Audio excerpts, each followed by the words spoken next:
Donc, bonjour à tous. Merci Chantal. Donc, voici le sommaire assez conséquent de ce webinaire.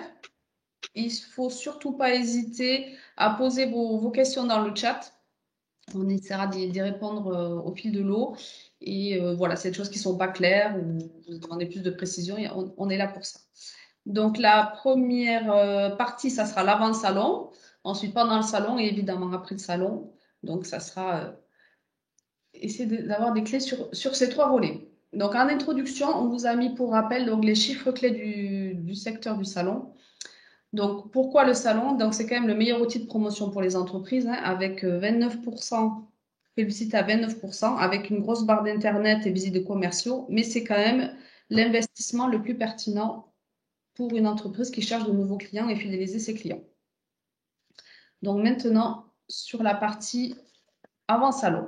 Donc, les objectifs sont identifier les bons événements B2B, budgétiser sa participation, sélectionner et préparer ses ressources humaines, anticiper la logistique, préparer un rétro-planning, adapter son offre et communiquer. Donc, large programme. Donc, sur cette première, comment identifier un bon salon B2B? Donc, on vous a mis les critères sur lesquels se baser. Évidemment, les objectifs du salon. Pourquoi vous voulez aller sur salon? Si c'est prospecter, fidéliser, lancer un nouveau produit.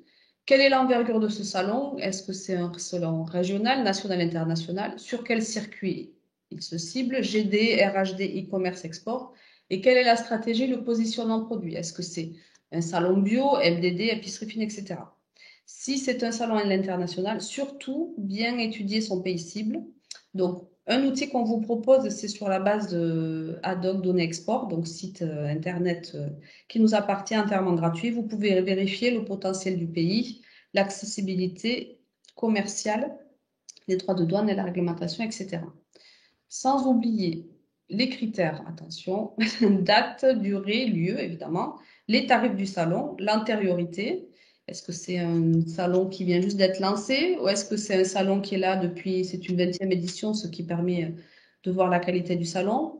Quelle est l'évolution du visitorat? Est-ce que c'est un salon qui stagne? Est-ce que c'est un salon qui progresse?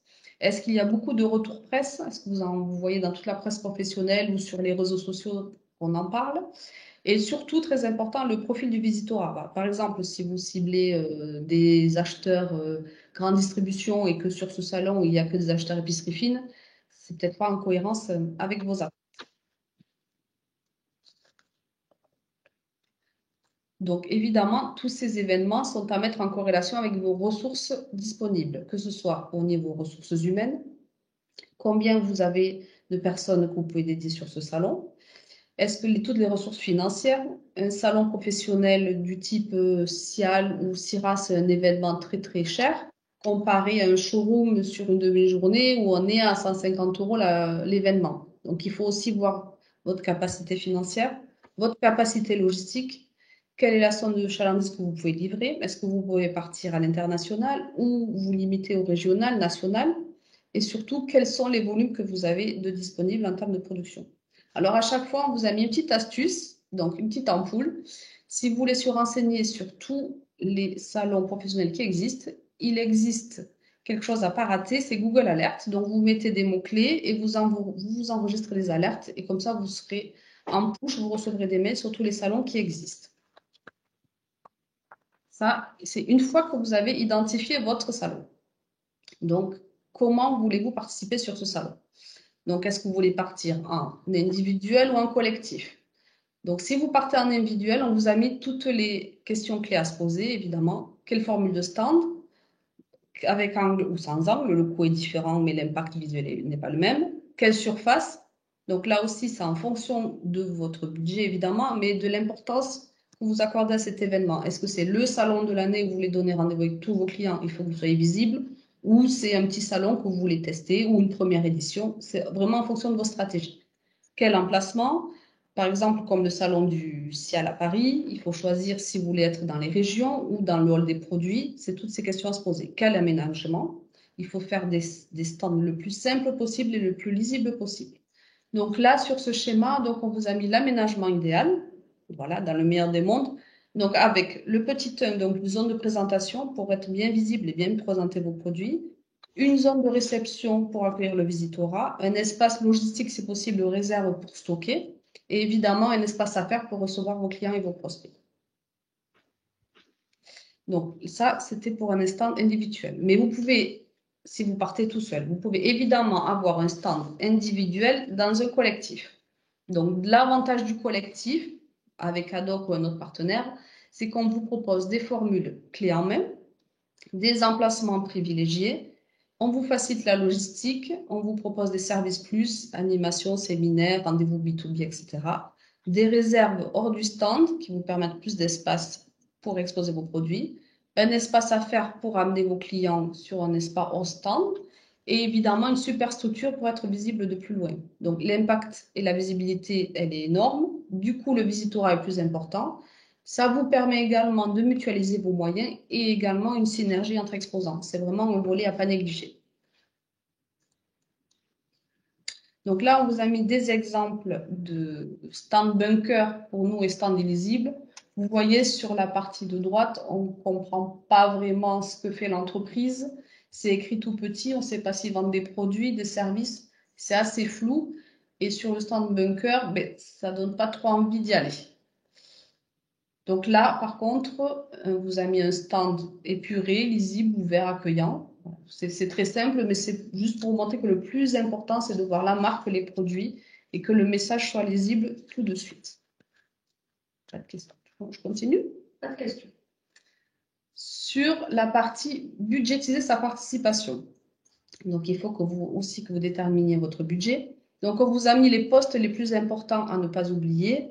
Les frais d'exposition, l'aménagement, les frais de prospection, les frais liés aux produits et les frais liés au séjour.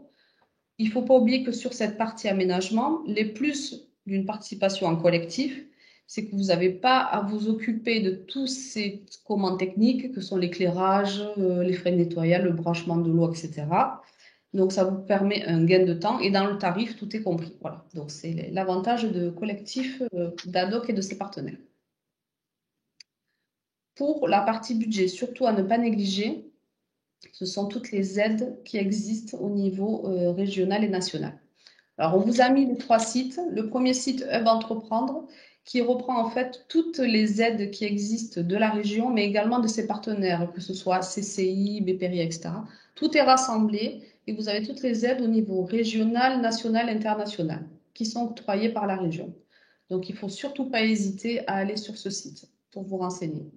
Le deuxième, c'est BPI France, donc la Banque des entrepreneurs. Vous pouvez avoir des aides pour l'international, mais aussi sur la création, l'innovation et l'accompagnement.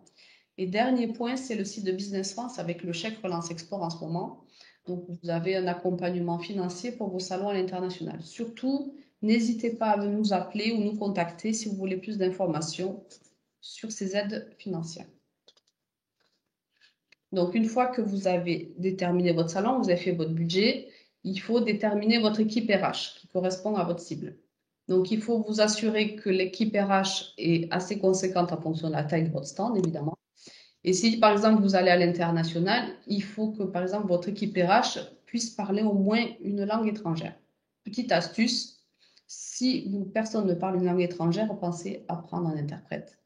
Si vous allez à l'export, il ne faut pas oublier de briefer ses équipes sur les us et coutumes et les codes relationnels dans les pays cibles. Donc, par exemple, dans certains pays comme l'Asie, oui, des fois peut dire non, ou alors il faut une carte de visite est primordiale, etc. Il y a des codes à ne pas oublier. Petite astuce, avant de partir, ne pas hésiter aussi à visionner des webinaires payants en replay sur le site des partenaires, que ce soit Adoc, Business France ou autre. Il faut également anticiper sa logistique pour acheminer vos produits et votre matériel. Alors, il faut toujours prévoir transport et logistique de vos échantillons et de vos documents. Attention si vous partez à l'export. Si vous partez seul à l'export, il faut passer par le transitaire du salon parce qu'ils sont familiarisés avec les destinataires. S'il y a des problèmes de douane, vous évitez vos produits bloqués en douane, etc. Si vous partez en collectif avec Occitanie Sud de France ou un autre partenaire, l'avantage, c'est que vous pouvez utiliser les groupages qui sont proposés. Ça vous permet de minimiser les coûts et utiliser le service fiable.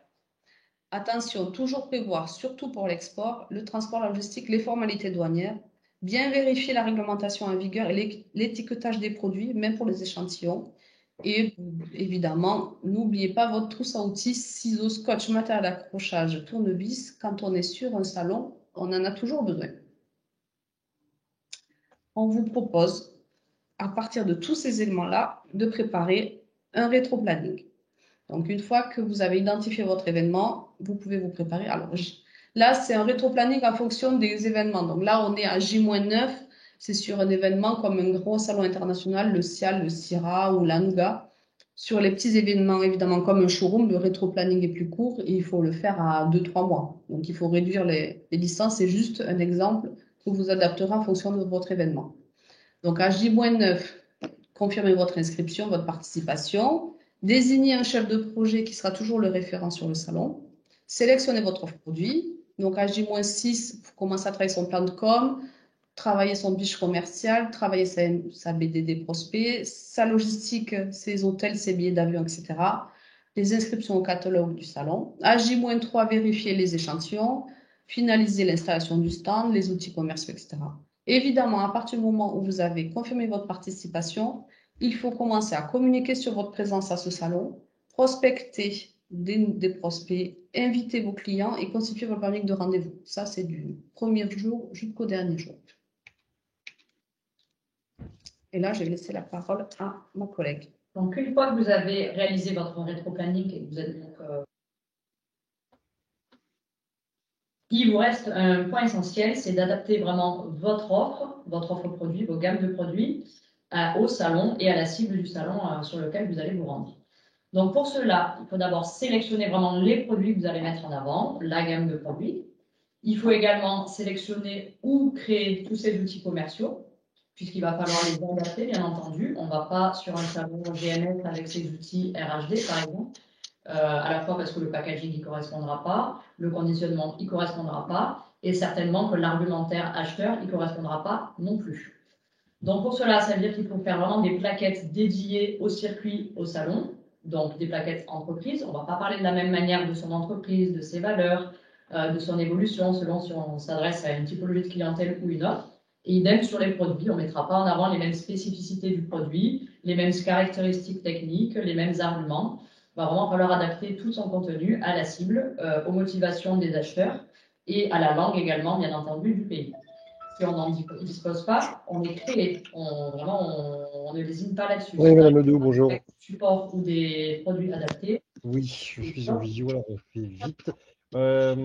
J'ai scanné, il faut que je vous l'envoie là, la trace du paiement qu'on a fait, avec tous les éléments que je vous avais. Allez, je vais couper. Et on se déplace, si toutefois c'est un salon à l'étranger, on se déplace avec un packaging adapté. Selon les pays, il va y avoir vraiment des couleurs interdites, des choses, je sais pas, un conditionnement particulier qui va être très plébiscité et qui ne le sera pas sur un autre pays. Donc, on anticipe bien ces codes-là, packaging, et également, on prévoit vraiment des tarifs qui sont très différents. Sur le même salon, on va avoir des tarifs différents selon le pays où on va. Parce que selon le pays, il va y avoir des droits de douane ou non, le tarif franco de port ne sera pas le même. Donc ça, il faut bien étudier en amont ces tarifs et pas arriver avec une offre clé en main qui est la même pour tout le monde.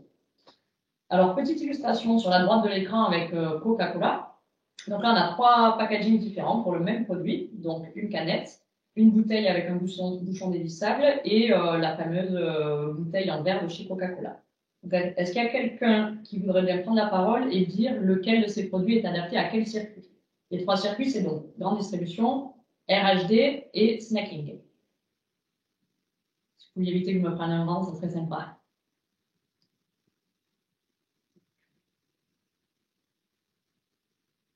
Oula, il y a trop de monde qui parle à la fois, donc je vais résumer.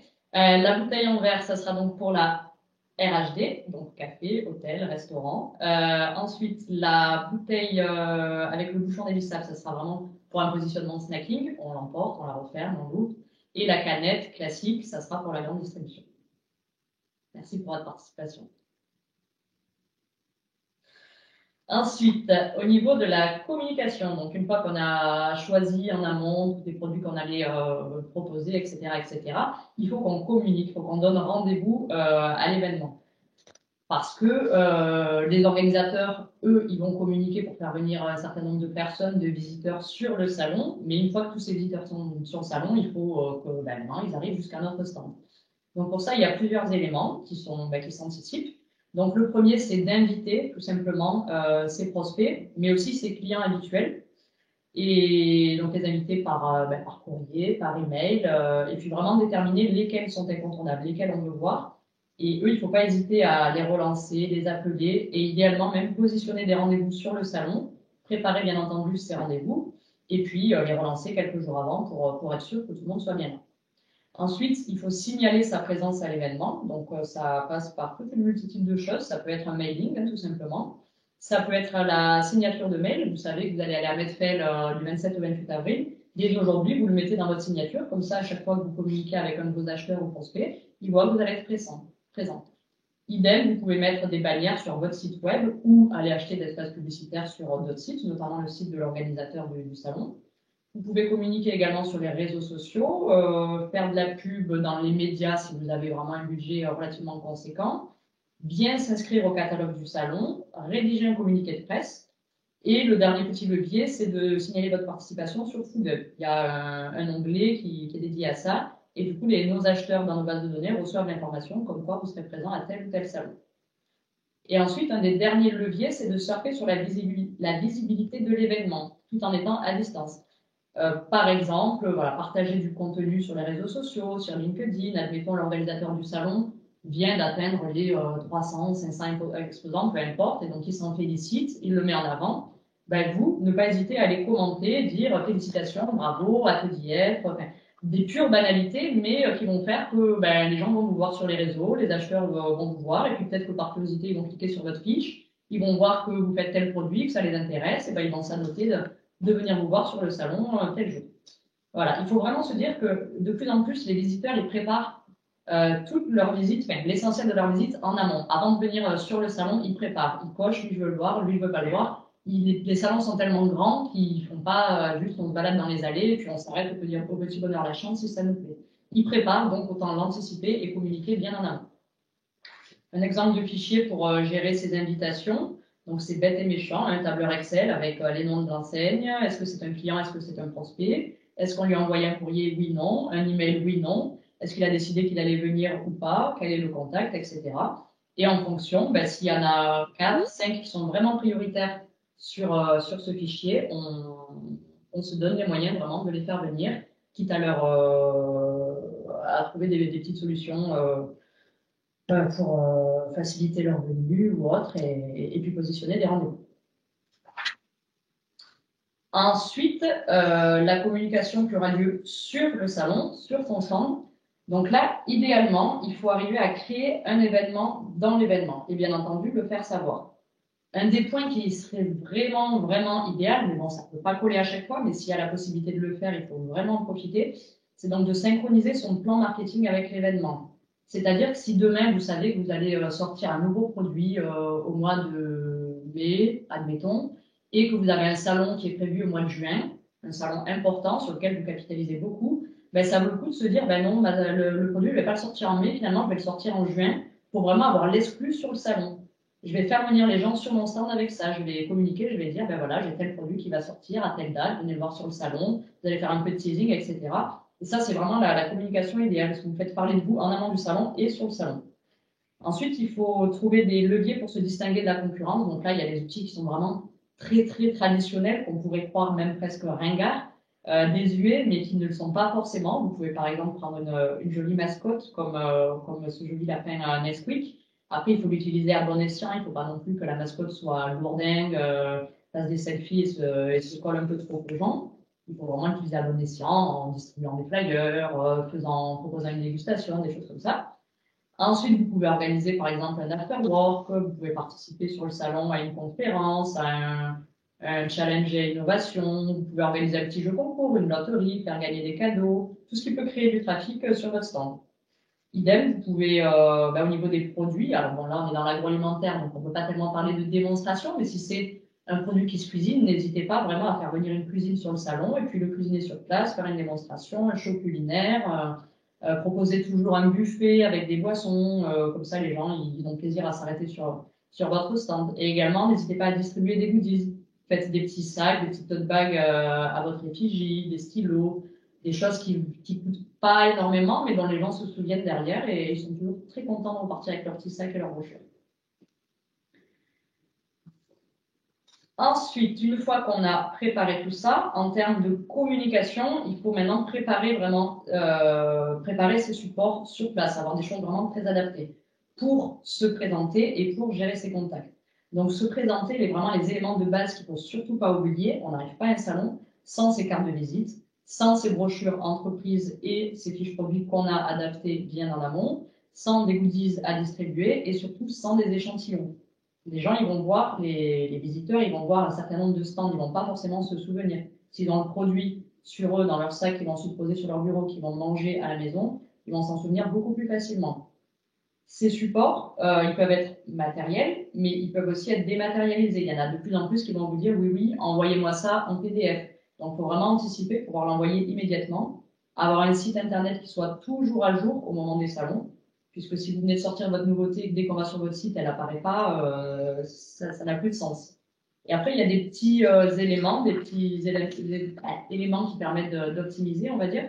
Admettons, la carte de visite, elle peut être un peu améliorée, un peu moins classique, elle peut contenir un QR code dessus. Comme ça, dès que le client flash, il voit par exemple tout le panel de produits qu'il y a derrière, ou une petite publicité, quelque chose comme ça. Vous pouvez également mettre des tablettes à disposition sur le stand pour que justement les gens viennent consulter votre site.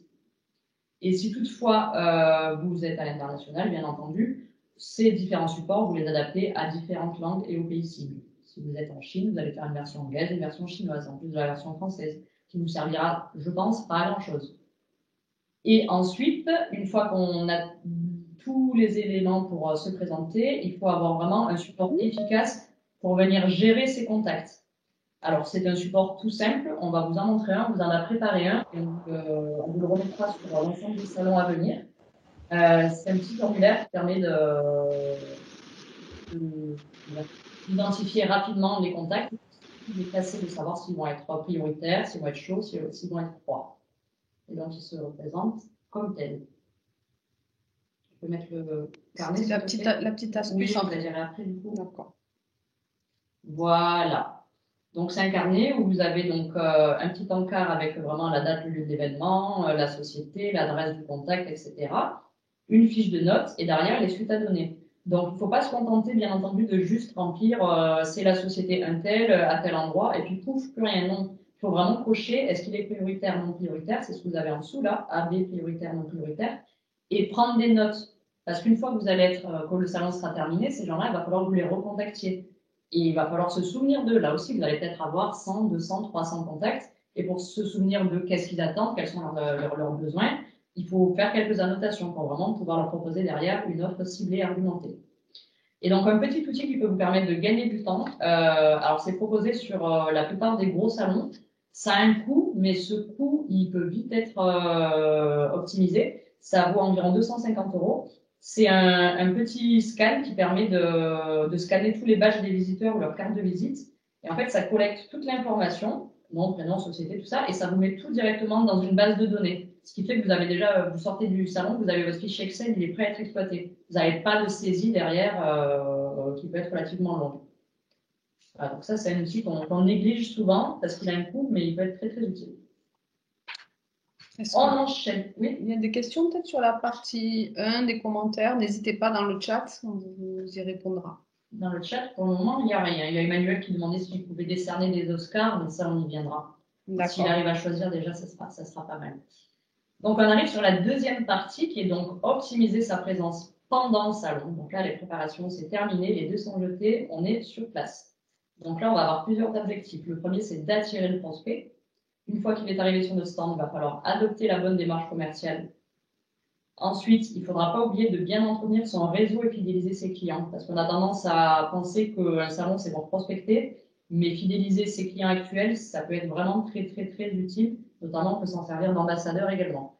Et enfin, il ne faut pas hésiter à sortir de son stand pour aller étudier la concurrence et les tendances du marché. Il y a une question.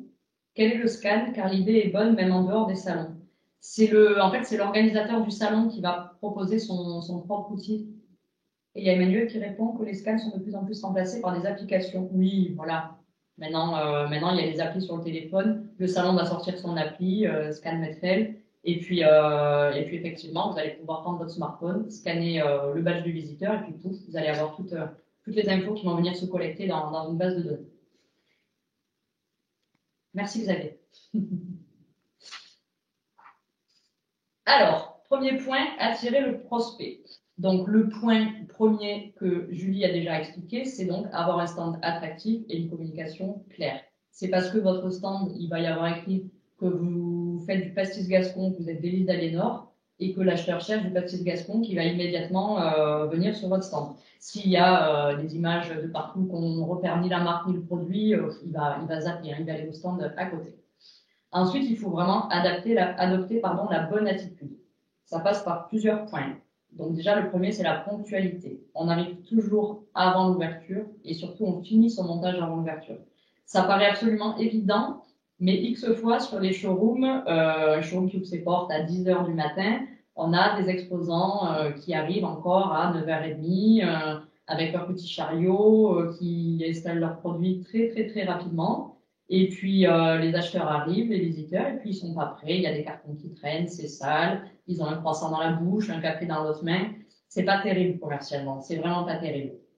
Ça marche dans l'autre sens aussi. On part pas avant la fin du salon. C'est-à-dire que même si vous avez l'impression qu'il n'y a plus personne, plus grand monde dans les allées, si vous êtes pressé, ben, en fait, il faut pas venir du tout. Il faut vous faire remplacer par quelqu'un d'autre. Parce qu'il n'y a rien de plus rédhibitoire pour un visiteur d'arriver sur un stand où on voit que l'exposant n'est vraiment pas réceptif, qu'il est en train de plier boutique, qu'il regarde l'heure. C'est très, très désagréable.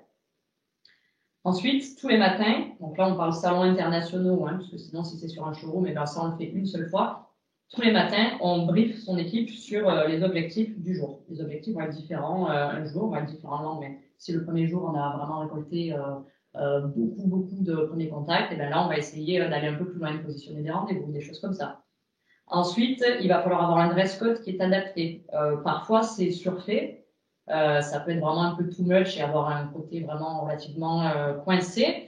À contrario, il ne faut pas être trop dilettante non plus. On va éviter certaines choses. Il ne faut pas hésiter non plus à oser des petites choses.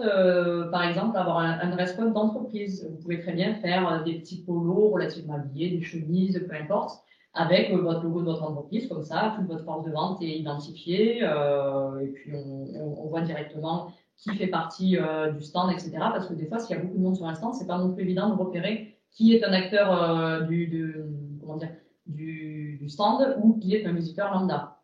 Une petite chose aussi qui peut être faite, c'est d'avoir un QR code sur un vêtement. Vous pouvez avoir une chemise et puis dans l'eau, il y a tout un QR code et quand vous le flashez, ça renvoie sur l'entreprise. Ensuite, donc, rester actif et dynamique jusqu'à la fermeture des portes. Ça, je l'ai déjà évoqué, mais c'est vraiment très important. Et donc, animer son stand. Animer son stand, c'est tous les éléments que j'ai déjà mentionnés en amont, qui peuvent être organiser des dégustations, des jeux concours, etc. Et il y a des petites choses auxquelles il faut vraiment systématiquement penser. Ça paraît bête, mais il faut toujours partir du principe, par exemple, que le Wi-Fi ne va pas fonctionner. Parce que si vous préparez un truc qui est absolument génial, qui nécessite Internet, etc., et que le jour J, le serveur il est absolument saturé, ce qui arrive très régulièrement, tout tombe à l'eau, vous n'allez rien pouvoir faire.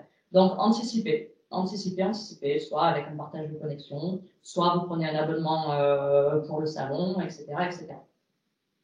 Si c'est un gros salon, idem, prévoyez d'arriver non pas seulement juste avant l'ouverture du salon, mais la veille, parce que vous allez avoir des échantillons à réceptionner, vous allez vous rendre compte qu'il y a un problème sur votre stand, etc. Et si vous attaquez le salon avec du stress, c'est très mauvais. Et donc, enfin, un des points clés sur un salon agroalimentaire, c'est la dégustation. Puisque bien sûr, l'agroalimentaire, ça passe par la bouche. Donc là, il y a quelques règles qui paraissent évidentes, mais qui sont essentielles à respecter. La dégustation, elle se fait à la minute. On la réalise vraiment devant le prospect. Si vous faites des tartinables, vous n'allez pas tartiner une assiette avec 15 toasts de pâté. Déjà, ça va s'oxyder. Puis en plus, c'est pas joli. Et puis le prospect, alors en plus, avec situation de crise sanitaire, c'est vraiment pas dans les règles. On le fait en très petites portions, puisqu'ils vont aller de stand en stand, et à la fin de la journée, ils vont exploser. On fait un effort de présentation, il faut que ce soit qualitatif et on respecte vraiment les règles d'hygiène. On met des gants, on met des pics individuels, rien qui puisse rebuter le prospect. Donc là, maintenant, on va vous montrer 2 premières vidéos qui vont illustrer les propos que je viens d'avoir, notamment sur le dress code et l'attitude à adopter. Comment dire, si voilà, vous avez l'impression d'avoir déjà vu ces personnages ou autres, c'est une erreur. Hein. Toute ressemblance avec des personnes que vous connaissez serait bien évidemment fortuite.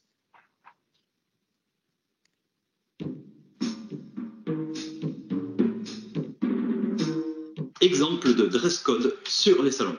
Prenons une exposante, au choix, lambda, passe-partout, et scannons sa tenue vestimentaire. Là, on est sur du 19 sur 20 au niveau des chaussures. Ça incite le braconnage en Amazonie, mais c'est quand même pas mal. Premier fashion faux pas, par exemple, le jean à trous. C'est super d'écouter du Nirvana, mais c'est dépassé depuis 20 ans. Et on monte. Et alors là, vous avez l'impression de vous affirmer socialement avec une petite touche d'excentricité, mais vous décrédibilisez complètement la marque. Et enfin, l'air niais. Ayez toujours un peu de confiance en vous. Deuxième exemple, et là, c'est la caca, c'est la cata, c'est la catastrophe. Ça partait d'un bon sentiment parce que, regardez, le pull, il passe. Mais le problème, c'est qu'y adjoindre un jogging gris, des baskets usées et la coiffure du dimanche, ça coince. Là, vous lui achetez rien du tout. Même pas une baguette, même pas un chiot, même pas un produit Sud de France. Un rien pourrait changer l'image que vous avez de cette exposante.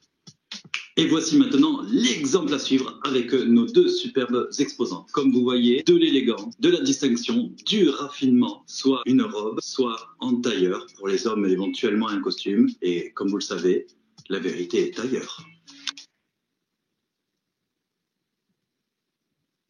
Donc ça, c'était la première vidéo sur le dress code. Et donc on va regarder la suivante.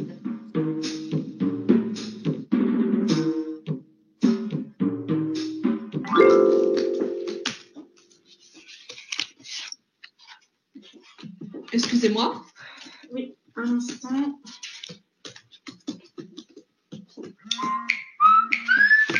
En fait, je voulais... Oui. Non, mais je te l'ai dit ce matin. Non, regarde dans le frigo. Oui, bon, je te rappelle plus tard.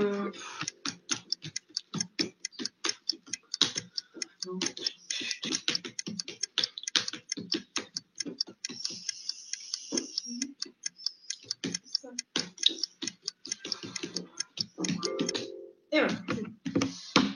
Ah.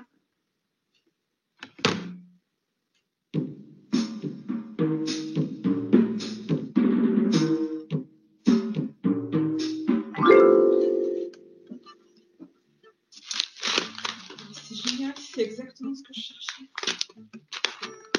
Super.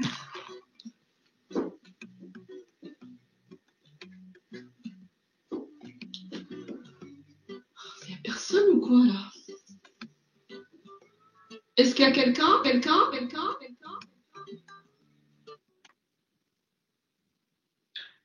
Voilà, donc ces petites vidéos devraient vous faire comprendre très grossièrement ce qu'il faut faire et ce qu'il ne faut surtout pas faire.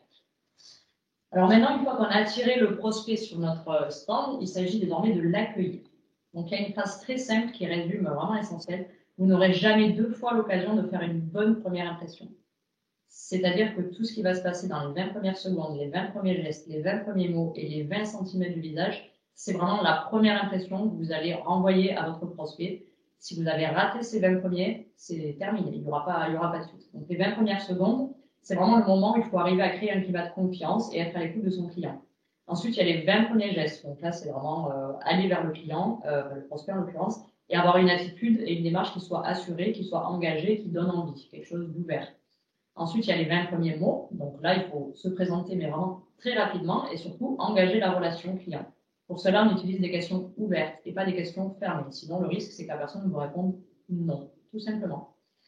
Et ensuite, c'est les 20 premiers centimètres du visage. Bon, les 20 centimètres en tout, hein, on a vraiment une tête qui a presque 40. Et donc là, l'important, c'est de regarder son client dans les yeux et d'avoir vraiment une attitude ouverte, sourire.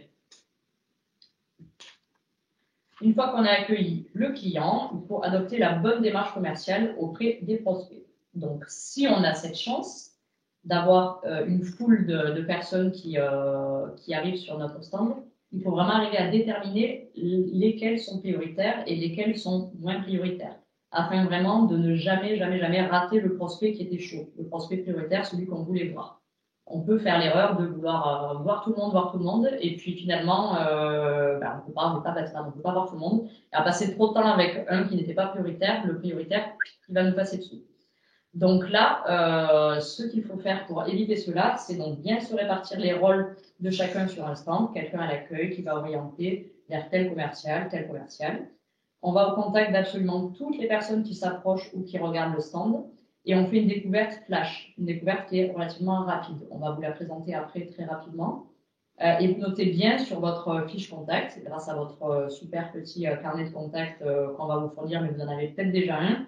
Voilà, nom, prénom, est-ce qu'il est prioritaire, oui, non, et puis ces quelques attentes, motivations, très rapidement. Et vous ne faites pas forcément le rendez-vous. Si la personne vous fait comprendre qu'elle est dispo là maintenant pour un rendez-vous, s'il y a vraiment du monde sur votre stand, vous appelez. Vous programmez un rendez-vous ultérieur, vous gardez le contact, vous le verrez plus tard, etc. Mais prenez pas le risque de faire 2, 3, 4 rendez-vous, de plus avoir personne sur le stand pour recevoir d'autres personnes, d'autres prospects qui pourraient arriver, qui eux seraient beaucoup plus importants que les autres. Il faut vraiment arriver à faire le tri et prioriser. Ensuite, donc pour ce qui est de la découverte flash, elle consiste en quelques points qui sont vraiment très très rapides.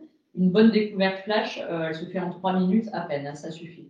Donc le point numéro 1, c'est d'identifier son interlocuteur. Est-ce qu'il est important? Oui, non, prioritaire ou bon, secondaire. Est-ce que c'est juste un petit magasin ou est-ce que c'est un ensemble de magasins, par exemple? Quel est son pouvoir de décision? C'est peut-être pas la peine de passer trop de temps avec une personne si elle n'a aucun pouvoir de décision et qu'elle est là juste pour se balader, faire sa curieuse. Ensuite, il faut arriver à comprendre les attentes et les contraintes du client avec quelques questions simples et ouvertes. On note bien ses besoins, on reformule pour valider avec lui. Et c'est ces besoins-là qu'on a identifiés qui vont nous permettre derrière de comprendre ses motivations et de trouver des points d'appui pour l'argumentation qui sera, elle, ultérieure. Sauf si vraiment ce jour-là, voilà, le stand il n'y a pas beaucoup de trafic, il y a très peu de visiteurs, on sait que du coup on a le temps, on a la ressource humaine pour assumer des rendez-vous et continuer d'accueillir des prospects à côté. Pourquoi pas la faire le rendez-vous? Mais on ne se met pas en porte-à-faux en partant en rendez-vous et laisser son stand vide, plus personne à l'accueil, etc. Donc, on note pas juste le contact, mais vraiment, on note des infos déterminantes qui vont nous permettre derrière de revenir vers le prospect avec une offre qui sera vraiment adaptée à ce client-là. Si on revient vers lui 15 jours après, il faut avoir une offre qui correspond vraiment à ses attentes. Il faut avoir quelque chose à lui écrire. On ne dit pas juste bonjour, c'est Marion, on s'est vu, comment allez-vous? C'est inutile. On programme donc un rendez-vous à une date ultérieure, on prend bien sa carte de visite et on donne la sienne. Donc là, pareil, on va repartir sur 2 petites séquences vidéo pour vous montrer les erreurs à ne pas commettre et ce qui est bien d'être fait.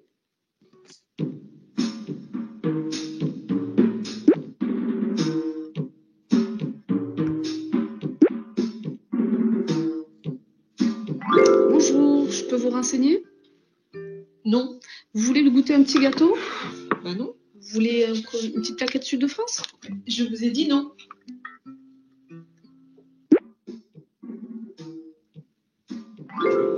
Bonjour, Bonjour. comment puis-je vous aider? Je cherchais des produits Sud de France. Quels produits recherchez-vous exactement? Eh bien, en fait, c'est des produits gourmets et je ne sais pas si vous avez du bio. Alors, nous avons du bio, du conventionnel, nous avons du café, des biscuits. Ah ben, c'est super, je cherchais du café. Du café. Ah, vraiment, merci beaucoup. J'ai trouvé tout ce qu'il me fallait, c'est génial, hein. Vraiment génial cette commerciale. Yes.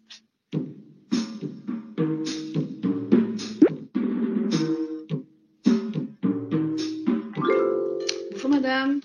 Alors, je vous présente la marque Sud de France, c'est la marque des produits de l'Occitanie, des produits agroalimentaires. Donc, ça représente toutes les familles de produits, de l'apéritif jusqu'au dessert. Donc, il y a des cahiers des charges pour répondre à vos exigences. Vous retrouver tous ces produits dans tous les rayons, en e-commerce, en RHD, en GD, sur Internet. Vous pouvez offrir ça à vos clients, à votre famille. Ce ne sont que des produits premium. Tout le monde sera très satisfait. Ben, en fait, je voulais juste vous proposer ma gamme d'emballage écologique.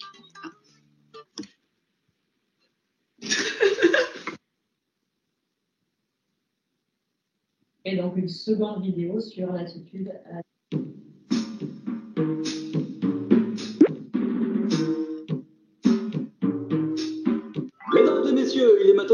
matin, le salon est heureux de vous accueillir. Ah, Sud de France, c'est impeccable. C'est ce que je voulais voir en premier. Vous tombez bien. Excusez-moi, je ne suis pas prête. Ah, je vois. Est-ce que vous pouvez passer un peu plus tard, peut-être? Visiblement, je n'ai pas tellement de choix. Oui, je passe d'ici un quart d'heure, 20 minutes, ça ira. C'est gentil. Allez, merci. à tout à l'heure. Merci, à tout à l'heure. Malheureusement, la cliente ne reviendra jamais et la vente sera perdue. Et vous serez très probablement licencié.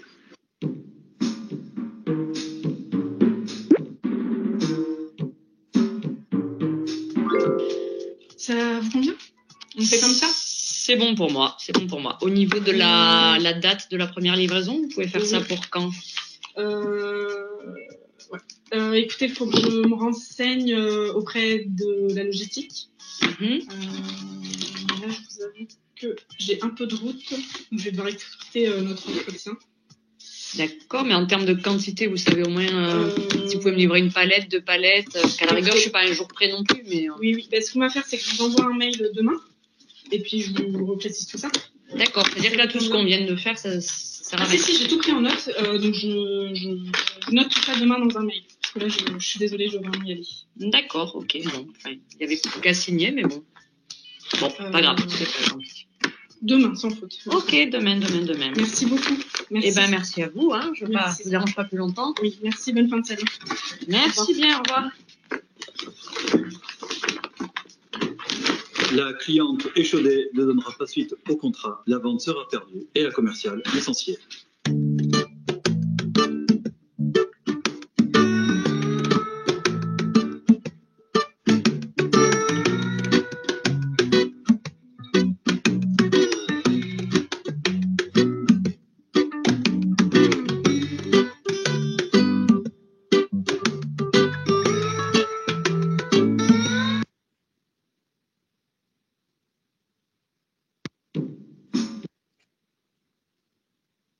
Voilà, donc les bonnes attitudes à adopter. Je pense que là, si c'était pas clair, ça devient un peu plus clair, donc c'est volontairement grossier, mais sachez que ça peut arriver, hein, ça peut arriver.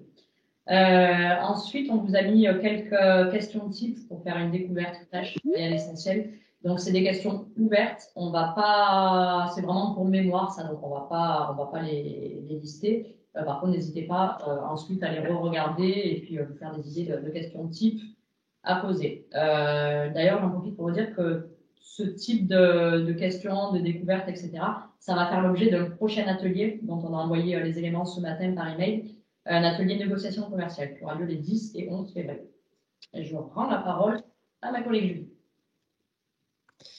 Donc moi, je vais vous parler de la suite. Donc, entretenir son réseau et fidéliser ses clients.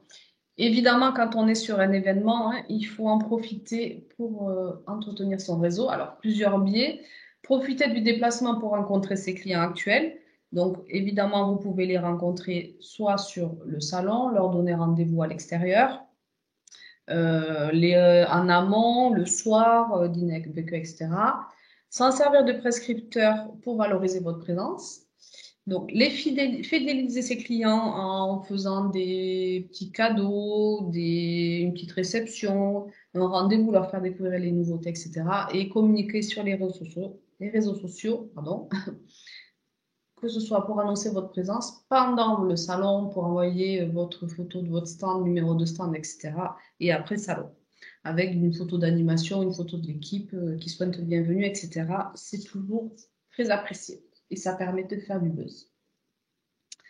Quand on est sur un grand salon, que ce soit un Natexpo, le SIA, il faut surtout aller voir le stand des concurrents, étudier les tendances de marché, sourcer les innovations.